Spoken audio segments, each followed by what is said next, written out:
एक समय एक राजा था,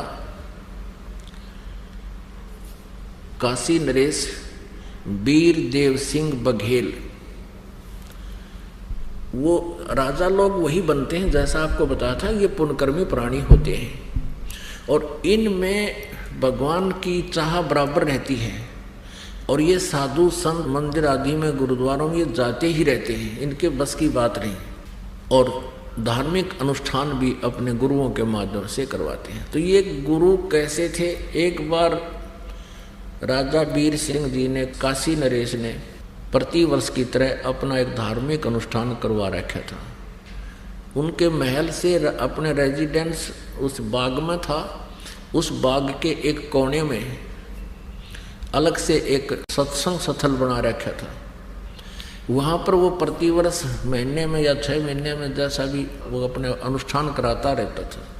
तो क्या करते थे, ये नकली संत जाते थे, उनको खाने पीने की सारी सुविधा को उपलब्ध करवा देता था राजा, और चलते समय उन्हें 5-5 सोने की मोहरें दे देता था।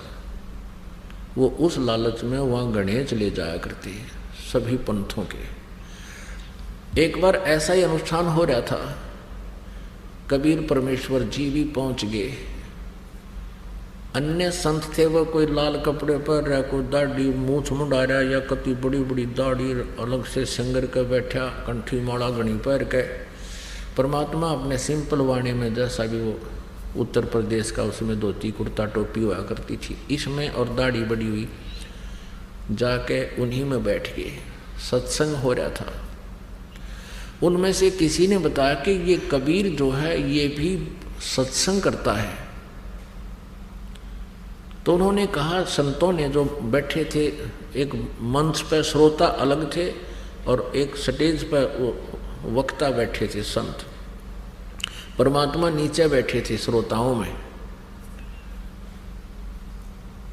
अब किसी ने कहा कि ये कबीर भी सुना है, बहुत अच्छा सत्संग करता है।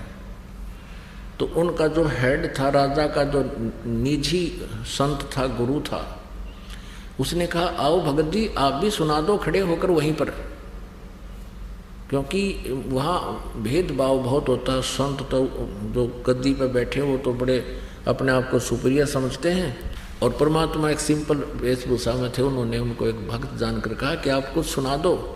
परमात्मा ने कहा कि आपने सब कुछ सुना ही दिया, अब मैं क्या सुनाऊं?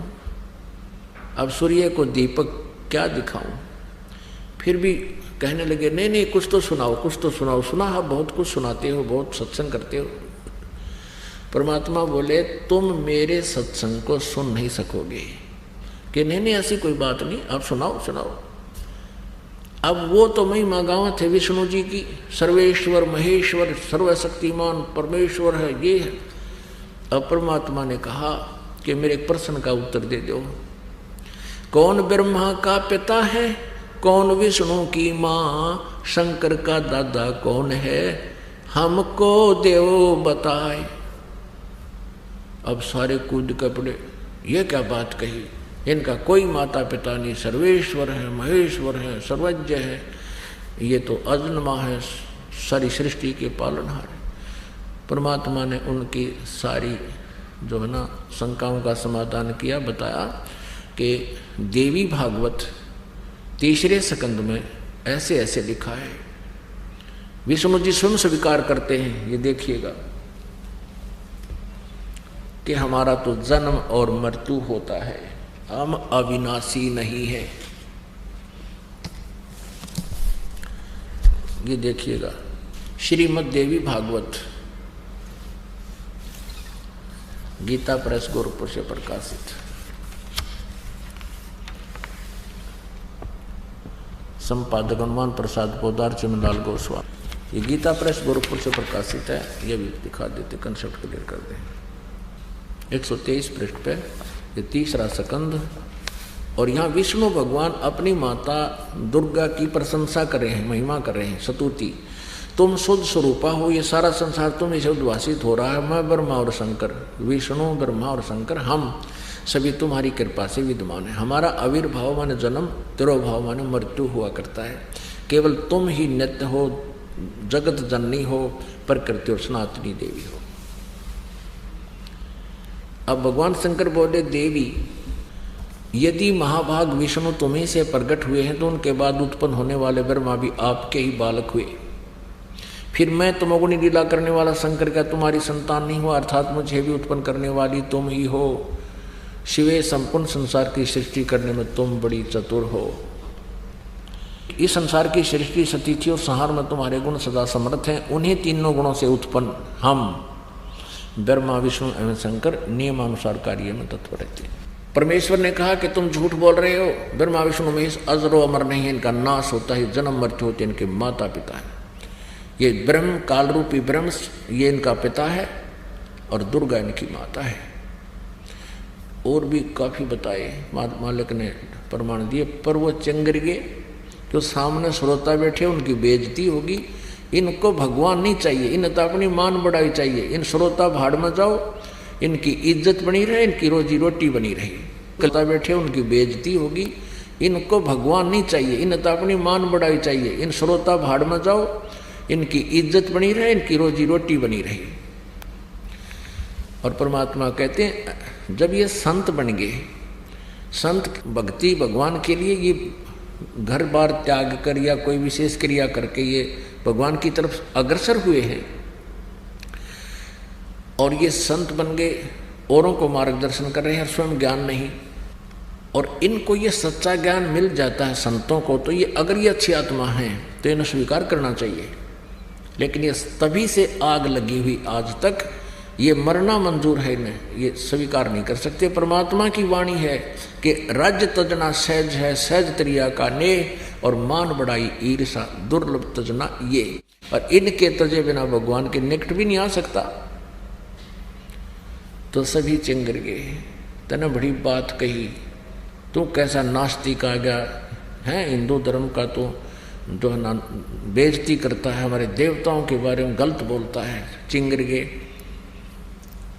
उनमें से एक व्यक्ति गया, संत राजा के पास पहुंचा, राजा से और नमक मिर्च लगा के कहा कि कबीर नाम का कोई व्यक्ति है, हमारे हिंदू धर्म की बेइज्जती करता है, विष्णु जी को नासवान बताता है, हमारी तो नाक काटती। राजन परमात्मा उधर वार्ता कर रहे थे उनसे।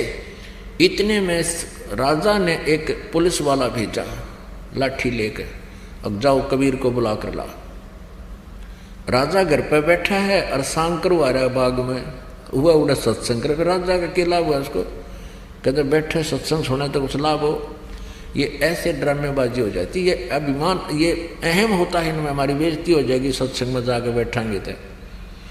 लेकिन पुण्यात्मा ऐसा नहीं करती। तो राजा ने सिपाही भेजा छड़ीदार केला उसको बुला के। अब छड़ीदार ने यानी सैनिक ने कहा जाके कि चलो तुमको राजा बुलाते हैं, तो क्या बकवास कर रहा है। अब परमेश्वर ने कहा कि भाई मैं एक नागरिक हूं, स्वतंत्र, और मुझे तेरे राजा से कुछ लेना देना नहीं है। अगर तेरे राजा को गरज है तो मेरे पास आ जाएगा, और मैं नहीं जाता वहां। अब उस सैनिक ने साथ में वो जो संत आया था लेकर बुला कर लाया था, वो फिर वापस गए। राजा से कहा कि राजन वो तो न्यू कहा है, मैं ठेंगे पर रखता हूँ ऐसे राजाओं को, मुझे जरूरत नहीं ऐसे राजाओं की, उसको गरज पड़े तो आ जा। अब राजा ने यह बात कोई कह दे उसका, वो तो फिर अपनी बेइज्जती मान लेता है, और अभिमान बहुत होता है राजा में। 10-20 सैनिक लेकर चला राजा स्वयं। अब परमात्मा कहते हैं 100 छिद्र मैं करूं अपने जन के काज। जब वो राजा वीर देव सिंह बघेल रह गया 100 फुट की दूरी पे, 100-125 फुट की दूरी पर, तब परमात्मा ने अपना आसन जमीन से 1.5 फुट ऊपर कर लिया। हवा में 1.5 फुट ऊपर हवा में बैठे, नीचे कुछ नहीं, जमीन से 1.5 फुट ऊपर उठ गए। केवल राजा को दृष्टिगोचर हो रहे हैं, अन्य को नहीं। अब कितना अंडी पाक रहा हो भगवान के सामने, फिर के ब्यों इन राजाओं का। 1 मिनट में इनकी मुर्गी बना दे संत जो चाहत है। तो वो डर गया, उसने देखा ये तो वह परम संत है, जमीन से ऊपर नीचे कुछ भी नहीं। गया तथा उनको सोटे मारन और हाथ जोड़ कर करबद्ध खड़ा हो गया। हे परवरदिगार, आपका क्या विवाद है? परमात्मा बोले कि विवाद इनका और मेरा है, आप किस लिए आ गए यहाँ पर? अब कोई जवाब नहीं, घबरा गया कि क्योंकि इतनी चमत्कार देखकर कलजा पाट जाए आदमी का। राजा बोला मेरी गलती होगी, इन्होंने बुलाया मुझे। तो परमात्मा बोले ये अज्ञानी बैठे हैं, इनको ज्ञान नहीं है। परमात्मा ने 1 घंटा खड़ा होकर सत्संग करा के सारी हर पहलू पर विचार दिया। तू कौन, कहाँ से आया है, परमात्मा की भक्ति बिना तुम्हारा क्या होगा, राज्य पद तभी तक रहेगा जब तक तो तुम्हारे पुण्य हैं, पुण्य क्षीण होने के बाद फिर राजा रसब हो। अब वो पुण्यात्मा थी और कुछ मालिक ने दया कर दी उसके ऊपर, अग्रम वग्रम खत्म कर दी उसकी।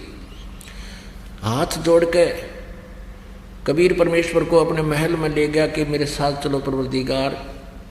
परमात्मा बोले अपने गुरु को भी साथ ले ले जब चलूँगा।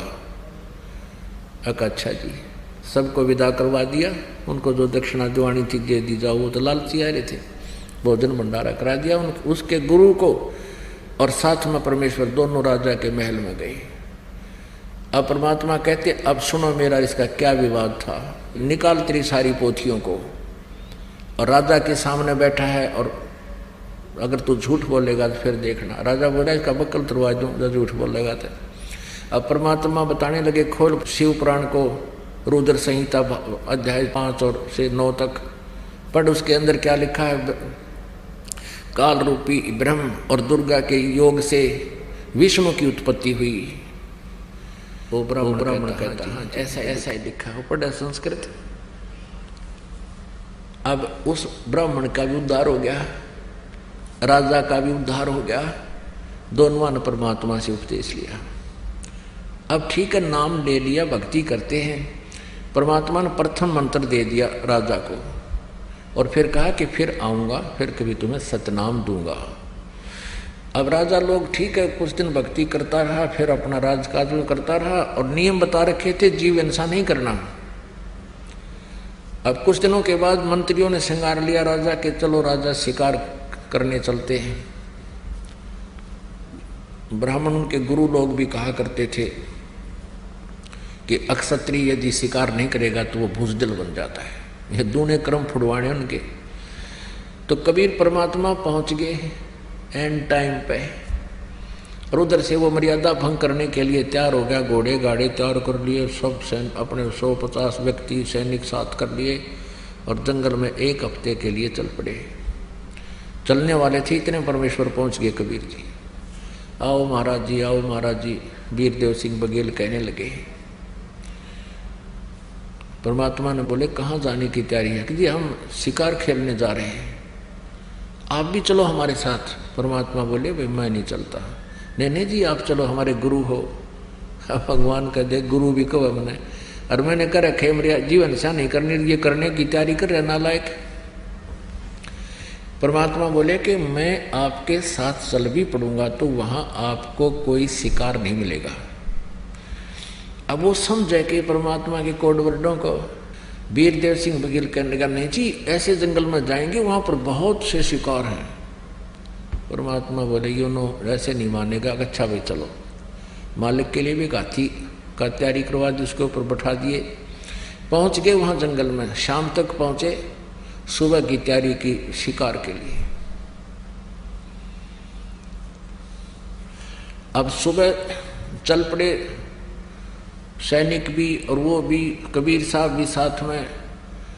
इतनी दूर चले गए जंगल में जहाँ कोई पानी का स्रोत नहीं था, जल का स्रोत नहीं था, और जो भोजन भंडारा था वो दूर छोड़ आए थे। वह कम से कम 30 किलोमीटर जंगल में चले गए शिकार करते करते। वहाँ शिकार कोई नहीं मिला उनको, ढूंढते ढूंढते खोजते खोजते चले गए।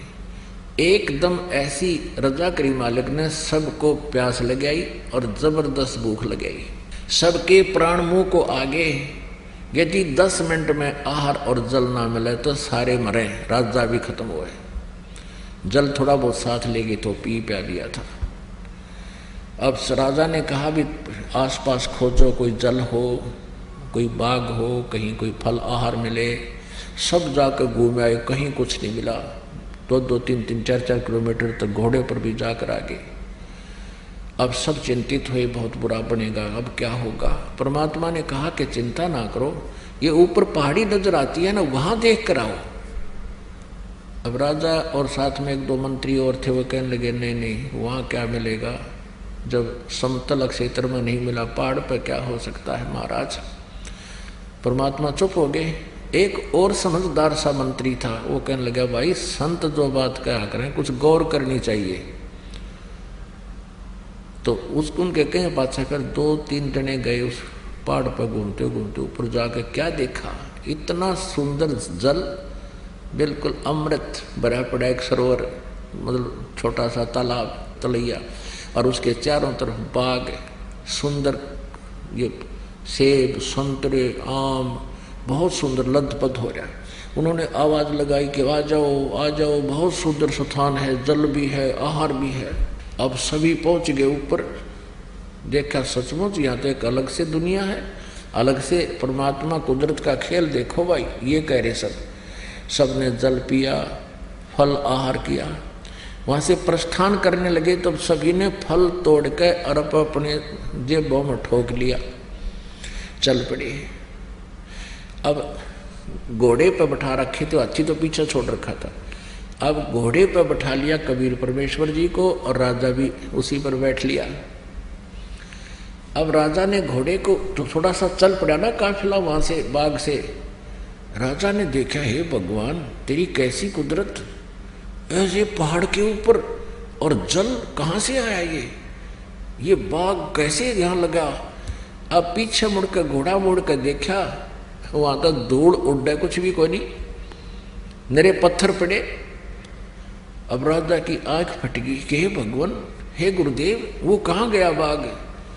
परमात्मा बोले बेटा जहां से आया था वहां गया, ये हमारे सतलोक से आया था।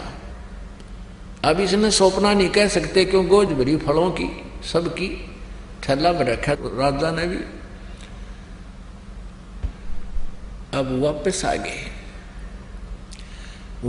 गए, कोई शिकार नहीं मिला। अगले दिन भी परमात्मा ने कहा घर चलो, इन बकवादों से कुछ नहीं हासिल होगा। पैर पकड़ लिए, राजा बोला जी आज के बाद कति जीव हिंसा नहीं करूंगा। प्रभु कहने लगे मैं इसलिए आया था ना, तुम सारे मरो यहाँ पर, तुम्हारा अंत था, तेरी एक्सटेंशन की है मैंने। और तो पक्की जचगी सब कहकर 20 किलोमीटर थे, कुछ भी नहीं था, सारे मराओ कति 10 मिनट में जल और आहार ना मिलता था। घर आकर उसने अपनी रानी से सारा करिश्मा बताया कि परमात्मा आए हैं, ऐसी रक्षा कर दी ने हम सारे मरने थे। इससे प्रभावित होकर रानी ना मान्या करती, रानी ने भी नाम ले लिया, यानी पूरे परिवार में। अब परमात्मा ने कहा कि अब तू भक्ति कर, तुझे सतनाम दे दिया है, बकवाद छोड़ दिए भी। बोला ठीक है।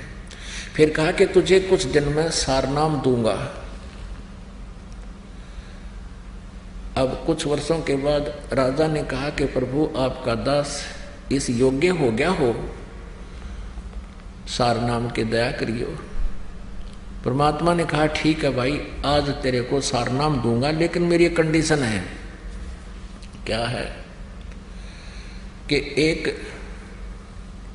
चंद्र प्रभा नाम की एक बेटी है हमारी, नाम ले रखा उसने, हमारी उपदेशी शिष्या है, तुम्हारी गुरु बहन है। वो ब्राह्मण की लड़की है, विधवा हो चुकी है, उसके एक बेटी है।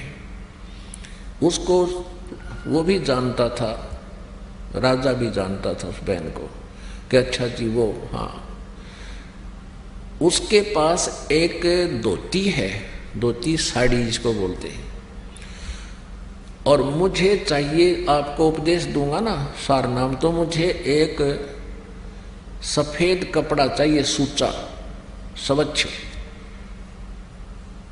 और उस लड़की ने अपने ही आंगन में बाड़ी बीज के, कपास का पौधा बीज के, कई पौधे, और उसमें से जो कपास चुग के उसको लोड के उसकी धागा यानी काट के उसकी उसने अपने हाथों से एक धोती बना रखी है। और वो धोती तू लाकर दे, बाजार से नहीं चलेगा कपड़ा, वो स्वच्छ कपड़ा है और धोती बना रखी है। और वो धोती तू लाकर दे, बाजार से नहीं चलेगा कपड़ा, वो स्वच्छ कपड़ा है और ये सारनाम देना है। ये तो एक लीला थी मालिक की, वैसे सारनाम में इसकी आवश्यकता नहीं थी। उनका भ्रम तोड़ना था, क्योंकि हम रीस तो कर लेते हैं, सारनाम मिला, मिल भी जाओ तो फिर वो खरे नहीं रहे तो वो फिर खत्म हो जाता है। इसलिए परमात्मा पहले पूरे तैयार करते हैं। और ठीक है, राजा ने कहा जवाब किया गया। प्रभु, राजा ने अपने 2-3 नौकर भेजे सैनिक कि जाकर उस बहन से कहो कि राजा आ रहा है। परमात्मा ने कहा तुम स्वयं जाकर लाना। अच्छा है। अब उस लड़की ने सोचा राजा का मेरे घर पाने का कौन सा तात्पर्य, क्या उद्देश्य है। राजा लोग खैर में तो आते नहीं, कोई उपद्रव जरूर करेगा मेरे साथ में, जानगी बात। फिर भी हिम्मत सी करके आना ही था उसने, तो उसके लिए एक अलग से बढ़िया कपड़ा बिछा करके आसन लगाया और दूध गर्म कर लिया। राजा जब पहुंचा, उसको बैठने को प्रार्थना की, राजा बैठ गया। तब उस राजा ने कहा बहन, मैं आज आपके पास एक विशेष वस्तु मांगन आया हूं, बहन तू नाटिए मत ना। वो कहने लगी आप राजा हो, हम आपकी प्रजा हैं, आपका सब वस्तुओं पर अधिकार होता है राजा का, तो आज्ञा करो। राजा बोला आज्ञा नहीं, मैं प्रार्थना करता हूँ, मैंने उपदेश लेना सारनाम। राजा बोला आज्ञा नहीं, मैं प्रार्थना करता हूँ, मैंने उपदेश लेना सारनाम। और गुरुजी ने एक कंडीशन रख दी है, उसमें कुछ सफेद कपड़ा चाहिए, स्वच्छ।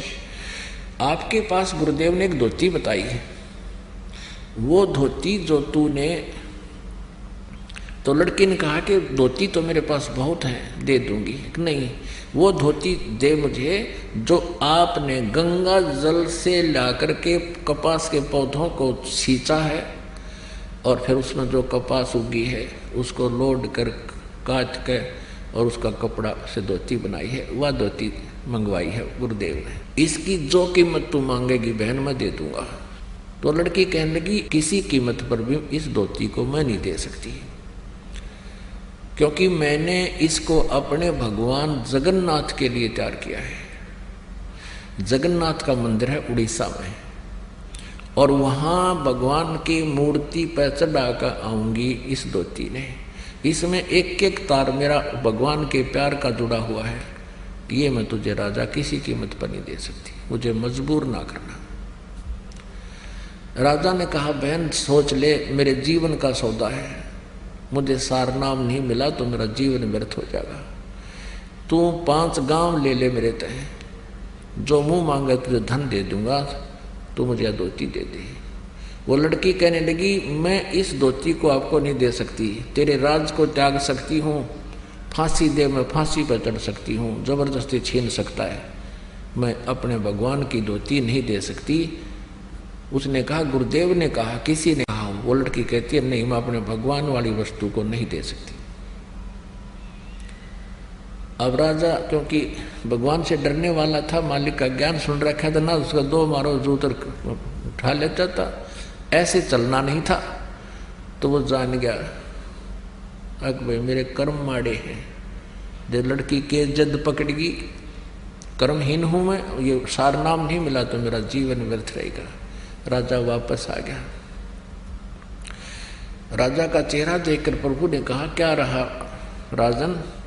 कबीर साहब ने कहा कि भगवान मेरा दुर्भाग्य है, मैं कर्महीन इंसान हूँ, आज मेरे शुभ मार्ग में बाधा बन गई, उस बहन ने धोती दी नहीं। परमेश्वर ने कहा भी क्या कहा कि वो कहती है कि मैंने अपने भगवान जगन्नाथ के लिए इसकी तैयारी की है और मैं उसको ही चढ़ाऊंगी, जगन्नाथ के मंदिर में जाऊंगी, नंगे पैरों जाऊंगी और भगवान का चढ़ा आऊंगी, मैं नहीं दे सकती। मैंने सारे प्रयत्न कर लिए, उसको सब लालच भी दे दिया, हाथ भी जोड़ दिए, पर वह बहन मानी नहीं। गुरुदेव मेरा दुर्भाग्य है। परमात्मा बोले भी चलो मैं अपनी कंडीशन लूज करता हूँ, अपनी शर्त को मैं ढीला करता हूँ, तो ऐसे कर, ये बहन जगन्नाथ में जो तेरी गुरु बहन है, जगन्नाथ के मंदिर में या धोती चढ़ा के आवेगी, अर्पण करेगी, तू उसकी मदद कर दे, रास्ते में उसको कोई बाधा ना करे और उस धोती को वे ठीक ठाक चढ़ा के वापस आ जाएगी, इसको कोई दुख ना होया तो मैं तुझे सार नाम दे दूंगा, फिर मैंने कपड़े की जरूरत को जा।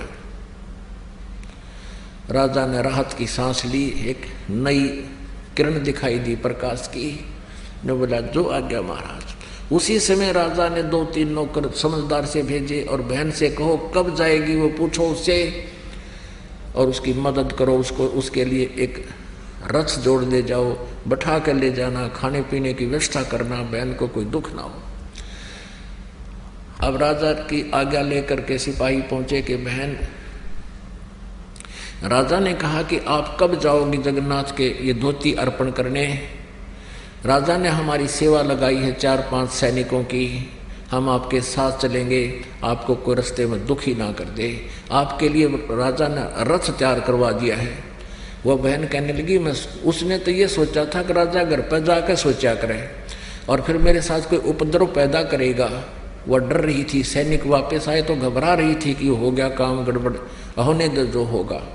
ये सोच लिया था भगवान के लिए देश निकाला भी अच्छा। अपने आत्माओं ये देखना है आपने, इसका निष्कर्ष क्या निकलेगा इस स्टोरी का। ये केवल कथाएं नहीं है, ये हमारे लिए बहुत काम की वस्तु है। अब जब ये बात सुनी उस बहन ने, वह गदगद होगी, शुक्र मनाया जगन्नाथ भगवान का। हे जगन्नाथ भगवान, आपने मेरी इज्जत रख दी, राजा का मन बदल दिया। उन्होंने पता कौन सा जगन्नाथ बदलना लग रहा है इसके मन को, इतनी बुद्धि कमजोर थी हमारी। और कहा, सारी बात सुनकर कहने लगी भाई ना तो मैं रथ में बैठूं, मैं तो पैदल जाऊंगी, राजा का शुक्रिया है, अगर तुम मेरे साथ चलो तो मुझे कोई इतराज नहीं। ऐसा ही हुआ, लड़की चलेगी, सैनिक साथ चल पड़े रथ लेकर, खाने पीने की व्यवस्था उसमें अपनी ले ली, वो लड़की पैदल गई वहां तक। अब शाम में पहुंचे, सुबह नहा धोकर उस बहन ने वह अपनी जो धोती हाथ से बना रखी थी वो चादर लेकर भगवान जगन्नाथ के मंदिर में मूर्ति के चरणों में रखना चाहिए, रखते ही और कहा कि इस दासी की तुच्छ भेंट स्वीकार करना जगन्नाथ। वो धोती वहाँ से उठी और उस जगन्नाथ के मंदिर के प्रांगण में जाकर पड़ी और आकाशवाणी हुई कि नालायक, जगन्नाथ तो काशी में बैठा है, वो कबीर परमात्मा इज जगन्नाथ, तो किस धक्के खाना गई। कलेजा फट गया उस लड़की का, रोआ बुरी तरह। ओए होए, वो भगवान स्वयं है कबीर जी। वो वहीं से रोने लगी थी, आंखों में इतने आंसू बह गए कि सारे कपड़े भीज गए उस बेटी के, कि मैं कितनी नीच हूँ, भगवान कहाँ मैं खोजन की तागी। परमात्मा कहते हैं गुरु मानुष कर जानते ते नर कहिए अंध, महादुखी संसार में अग गई यम के फंद। आकाशवाणी ने कहा कि जगन्नाथ वहां बैठा जिसने धोती वहां मंगवाई थी, तो वहां नहीं पहुंचा सकी, यहां धक्के खाने आ गई, ले जा इसको उठाकर। अब ये आकाशवाणी सुनी उन सैनिकों ने भी, वापस आगे रोती हुई। अब वो लड़की रो रही थी। 10-12 दिन के बाद फिर वो वापस पहुंचे। उस दिन भी परमात्मा, क्योंकि लीला थी उनकी, पता था उनको, तो कबीर जी ने वीर देव सिंह बघेल के घर पर विराजमान थे, पता था कि आने वाली है वो सारा सांग वापस आओगा, वह खाया ही धक्के नालायक है। अब पहले पता किया कि कबीर साहब के घर पे गए, पता लगा कि राजा के यहाँ पहुंचे हैं, फिर राजा के घर पहुंचे, वो लड़की भी और वो सैनिक भी।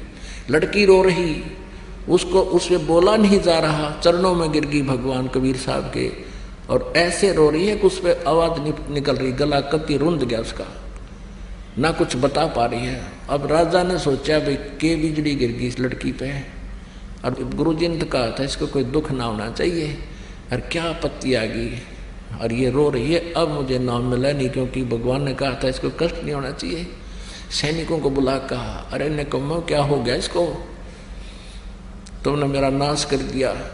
तो वो कहने लगे जी कुछ नहीं हुआ, सारी कहानी से परिचित कराया और कहा जी वहाँ इसने जब धोती चढ़ाई तो वो धोती वहाँ से उठकर बाहर गिर गई, और कहा आकाशवाणी की कि जगन्नाथ तो वहाँ बैठा है कबीर, वो जगन्नाथ है, सारी सृष्टि का मालिक है, तू कहाँ धक्के खाना गई, वहां उसने जगन्नाथ ने खुद मांगी, वहां तो तू दे नहीं सकी, और उसी को अर्पण कर। वह धोती भी 7 सिर पहले रिवा लटकी, और तब तेरा कल्याण होगा। अब दोनों का एक तीर से 2 शिकार किए परमात्मा ने। वीरदेव सिंह का विश्वास था कि कबीर इज गॉड, और न उस नालायक का विश्वास था कि कबीर इज गॉड। गुरु बना रखा, लेकिन भगवान वो पत्थर मान रखा था, वो जगन्नाथ का। अब दोनों का हृदय साफ हुआ, परमात्मा के चरणों में गिर गए। परमात्मा ने कहा प्रथम नाम दोबारा लो, द्वितीय दोबारा लो, फिर भक्ति करो, जब सार नाम दूंगा। बोलो सतगुरुदेव। और अधिक जानकारी वसंत रामपाल जी महाराज जी से निशुल्क नाम दीक्षा प्राप्त करने के लिए संपर्क करें। हमारे संपर्क सूत्र हैं 8222880541 8222880542। आप नीचे स्क्रीन पर दिए गए हमारे अन्य नंबरों पर भी संपर्क कर सकते हैं। विजिट करें हमारी वेबसाइट पर। हमारी वेबसाइट है www.jagatgururampalji.org।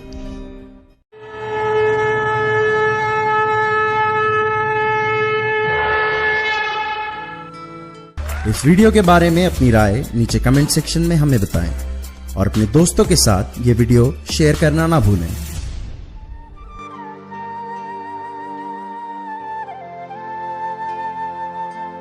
परमात्मा बंदी छोड़ कहते हैं भाई भक्ति करा करो गणी गणी,